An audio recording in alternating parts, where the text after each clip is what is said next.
Good morning, friends. So, today we will discuss this news which has been given by The Hindu on 14th of August.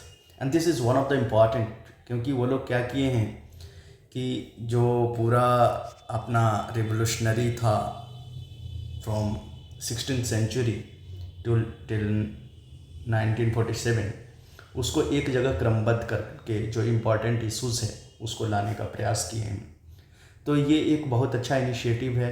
तो आप the Hindu का ये section जो है ज़रूर पढ़ा कीजिए जो THS के नाम से आता है, because that is very much important for science and tech and specially for current affairs, because इसमें 5 क्वेश्चंस भी रहते हैं और क्विज़ भी रहता है, सारा चीज़ रहता है। तो आज हम लोग द हिंदू का इन स्कूल एडिशन पढ़ते हैं जो 14 अगस्त का है। इसमें देखिए आपने ये पिक्चर देखा होगा कि जनरली ये पिक्चर बेसिकली ये डिनोट करता है कि किस तरीके से महात्मा गांधी आप जब मतलब मॉर्निंग वॉक के लिए जाते थे तो ये लड़का जो है उनके साथ light moment Gandhi ji spend करते हैं। Now coming to the next important thing which is important for us basically is criminal. मैं आपको इसको basically prelims point of view से बताऊंगा। आप इसे डाउनलोड करके चैनल टेलीग्राम चैनल पर डला हुआ है, आप वहाँ से डिटेल्ड फॉर्म में पढ़ लीजिएगा। ट्राइबल क्रिमिनल ट्राइब्स एक्ट जो है वो 1871 ईस्वी में आया था। This is very much important for prelims point of view, इस चीज़ को याद रखिएगा। 1871 में क्रिमिनल ट्राइबल्स एक्ट आया था। सिपोए म्यूटनी जो हुआ था उससे पहले कौन कौन से रिवॉल्यूशन हुए थे या इम्पोर्टेंट इंसिडेंट था, तो वेल्लोर म्यूटनी जो है उसको याद रखिएगा, ये 1806 ईस्वी में हुआ था। और म्यूटनी किसे कहते हैं, तो म्यूटनी उसे कहते हैं जब मास में जो फौज होती है, that means the police system और आर्मी सिस्टम, डिफेंस सिस्टम, वो रूल्स एंड रेगुलेशंस और अपने सीनियर का जो ऑर्डर रहता है उसको फॉलो नहीं करते हैं, उसको म्यूटनी कहा जाता है। So try to understand this also. उससे पहले फिर आपको संथाल रिवोल्ट 1855 में काफ़ी इम्पॉर्टेंट हो जाता है। और अवध का annexation, this becomes also one of the important thing जो कि इंडियंस के प्रति डिसकंटेंट क्रिएट करता है इंडियंस में अंग्रेज़ों के प्रति। डलहौजी का डॉक्ट्राइन ऑफ लैप्स से आप लोग जानते होंगे, जो कि 48 और जो डलहौजी थे वो 1848 से लेकर के 56 तक शासन किया था। आगे हम लोग मूव करते हैं तो जो इम्पॉर्टेंट है वही इसमें दिया गया है बेसिकली। तो पोलीगर रेबेलियन ये 1799 से 1805 के ईस्वी में हुआ था। लोकेशन क्या था इसका, तमिलनाडु।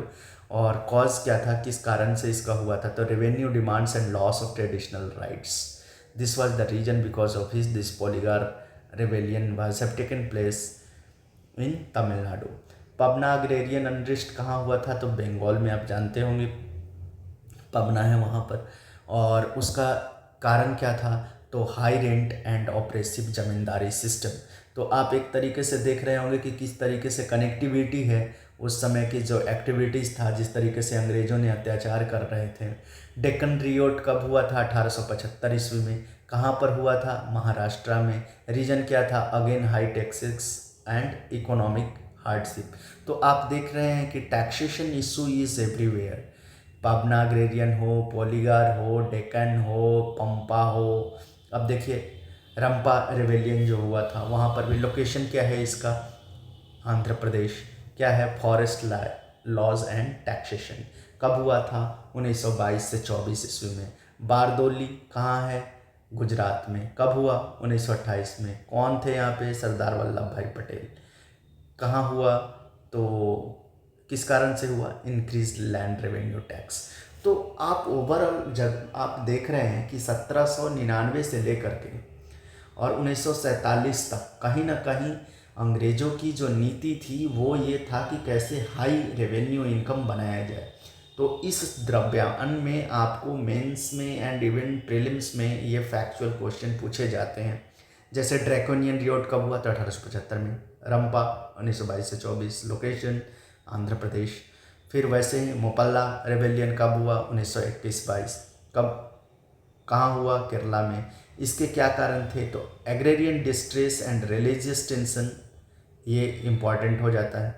फिर उसके बाद the salt act, magnitude of its atrocities, ये कहाँ हुआ? नेशन वाइड में, British monopoly and taxation of salt. आगे हम लोग मूव करते हैं तो देखने को मिलता है हम लोगों को ब्लीडिंग ब्लू, मतलब इंडिगो रेवोल्यूशन जो है। और इंडिगो आपको पता होगा कि आपको बंगाल और जो चंपारण की एरिया था, देखिए जो 1917 का जो ये आंदोलन है चंपारण वाला, उसका शो किया गया है कि किस तरीके से चंपारण सत्याग्रह में। और ये जो पिक्चर है याद रखिएगा, ये महात्मा गांधी का पिक्चर है, जो कि उस समय जो डील कर रहे थे उसका एक बहुत फेमस।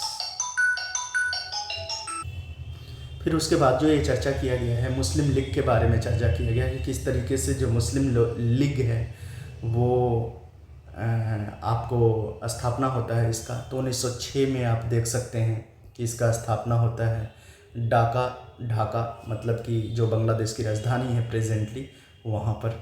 और इसमें पूरा चर्चा किया गया है कि किस तरीके से रिवोल्ट्स और किस तरीके से उसका वेज शुरू होता है। जिस तरीके से आप अगर ये देख रहे हैं कि 1926 में रिलीजियस टेंशन जो है वो कहीं ना कहीं बंगाल के अंदर ज़्यादा बढ़ जाता है। 1905 में बंगाल पार्टीशन होता है और 1930 में अगेन वायलेंस जो है वो काफ़ी ज़्यादा स्तर पर दिखता है।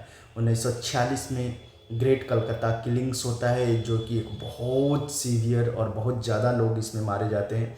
और 1947 के पार्टीशन के दौरान भी ये चीज़ कहीं ना कहीं कम्युनल रिवोल्ट्स देखने को मिलता है। आगे हम लोग ये मूव करते हैं तो जो इम्पोर्टेंट चीज़ है इसमें जो आप लोग को जानना चाहिए, डैट इज़ कि प्रेस को किस तरीके से अटैक किया गया था।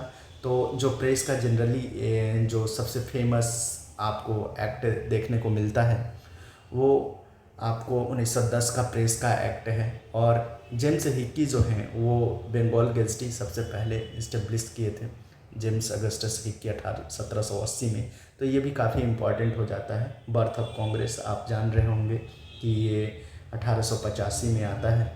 तो ये इम्पॉर्टेंट क्वेश्चन प्रीलिम्स के लिए भी पूछा जाता है। इसमें पूरा डिटेल में दिया गया है कि हम देखिए जैसे total 72 peoples delegates have participated in that. और पहले वाले में बिहार से कोई रिप्रेजेंटेटिव नहीं थे, सेकेंड वाले में बिहार से कुछ रिप्रेजेंटेटिव जो हैं इसमें पार्टिसिपेट किए थे।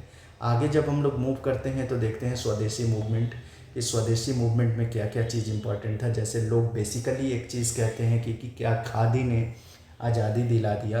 तो जब आप खादी का economic importance and at the same time socio importance and at the same time moral importance जब आप देखिएगा तब आपको समझ में आएगा कि how khadi has contributed in the development and at the same developmental process of this struggle, freedom struggle. इसका स्वदेशी आंदोलन का इकोनॉमिक इम्पैक्ट क्या हुआ, स्टार्ट कैसे होता है, बर्निंग ऑफ फॉरेन गुड्स आप यहाँ देख रहे होंगे। तो ये सारी चीज़ें इंपॉर्टेंट हो जाती हैं। इसमें ये भी चर्चा किया गया है गदर मूवमेंट कब हुआ, तो 1913 ईस्वी में। दिस इज़ इम्पॉर्टेंट, ये जनरली आपको क्वेश्चन पूछा जाता है। और कौन कौन इसके पार्टिसिपेंट्स थे ये भी काफ़ी इंपॉर्टेंट क्वेश्चन है जो कि आपको देखने को मिलता है। Coming to the next, India's big transition to democracy one baby step at a time. ये भी इम्पॉर्टेंट है बिकॉज इसमें अंबेडकर के भी कंट्रीब्यूशन को शो किया गया है इस आर्टिकल में। जब आप पढ़ेंगे तब आपको पता चलेगा।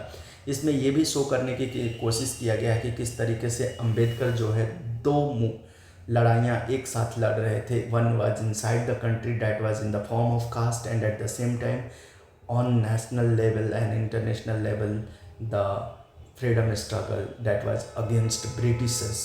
तो ये इम्पॉर्टेंट पड़ जाता है। इसीलिए मैं आप लोगों को कहा था कि ये बहुत ही एक इम्पॉर्टेंट आर्टिकल को कवर किया गया है because this is so much big. खिलाफत आंदोलन यहाँ जो 1920 में शुरू होता है उसका दिया गया है कि Gandhi with Maulana Mohammad Ali and Shaukat Ali Aligarh on 12 October 1920 sultan of Ottoman empire, Khilafat movement and the power of unity.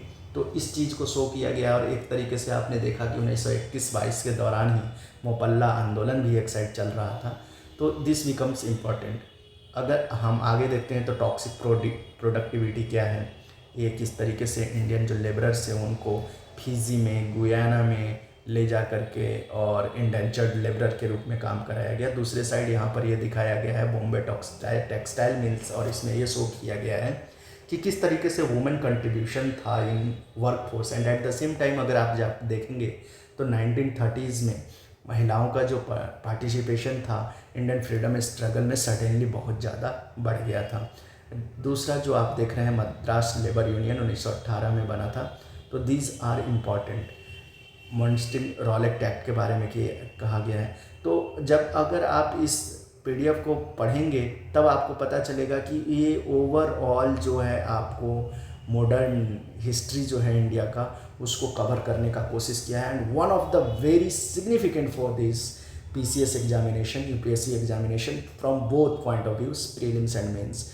तो this is a must reading article from the Hindu in school edition. आप इसे ज़रूर पढ़िए। और विजडम ट्री आप लोगों से एक चीज़ की गुजारिश करेगा कि देखिए जिस तरीके से मानवता का हनन हो रहा है अपने देश में, ये बहुत दुर्भाग्यपूर्ण है। आप लोग अपनी इंसानियत के साथ अपनी कर्म की प्रारब्धता को प्राप्त करें बेसिकली, ना कि गलत तरीके से। क्योंकि जिस तरीके से आए दिन रेप की घटनाएं भारतीय समाज पटल पर देखने को मिल रहा है, ये एक दुखद और दयनीय स्थिति है। इसलिए आप लोगों से गुजारिश है कि कृपया कर आप अपनी इंसानियत को, अपनी कर्म को वेटेज दें अपनी लाइफ में, rather than this blind race of money and competition. क्योंकि इसका अल्टीमेट गोल कुछ नहीं निकलने जा रहा है। आपने आए दिन अभी सुना होगा जो कलकत्ता में इंसिडेंट हुआ, जो मुजफ्फरपुर में इंसिडेंट हुआ, जो उत्तर प्रदेश में इंसिडेंट हुआ। तो ये सारे रेप की घटनाएं ये चीज़ दर्शाता है कि हम लोग अपनी मानवता से कितनी दूर चले गए हैं। In this condition I will request to all my listeners that please follow your heart, be a human, do the service of humanity rather than doing all such things, because this will gallop the idea of India. So it's my humble request, and kindly subscribe the channel so that you can get all such important articles from where to read, what to read for PCS examination. And remember one thing, my dear friends, if you will understand the pedagogy of learning, I am damn sure that you will do so much great. And please follow your heart. Don't be in a blind race. Thank you for watching Wisdom Tree.